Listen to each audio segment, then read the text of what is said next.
Ma, salamat ha. Simula pagkabata, ikaw na ang kasakasama. Gumagamot sa sugat ko sa tuwing nadadapa. Unang nagturo kung paano magsulat at magbasa. Minsan nga, napapalo mo pa. Ikaw rin ang unang nagturo sa akin kung paano maging mabuti sa kapwa. Mama, alam kong pagod ka na. Alam ko rin na minsan umiiyak ka dahil sa problema. Pero di mo lang ipinapakita. Alam ko rin na may nararamdaman ka na dahil sa maghapong paggawa at walang pahinga. Ingatan mo naman sarili mo, Mama. Di kasi namin kaya pag may nangyari sa iyong masama.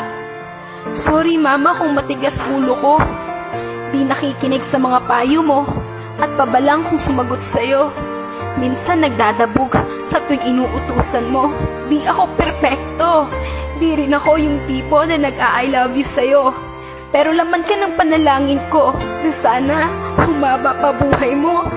Gusto ko kasi makita mo na magtagumpay ako at masuklian naman lahat ng paghihirap mo.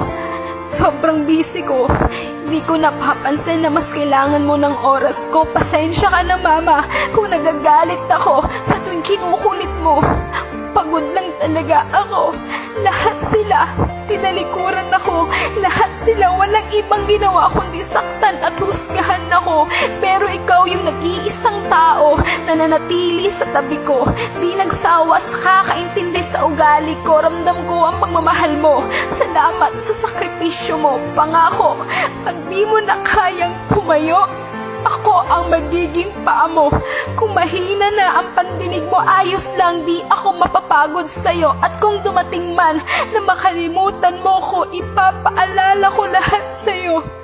Patanda ka na. Kung pwede lang pigilan ang pagtakbo ng orasan, alam ko darating ang araw na kailangan mo na kaming iwan, na kailangan ka na naming bitawan, na darating ang araw na kailangan mo nang magpaalam. Ikukwento ko sa magiging anak ko kung gaano kabuting ina at ibabahagi ko ang mga payo mo sa kanila. Mama, mahal na mahal kita.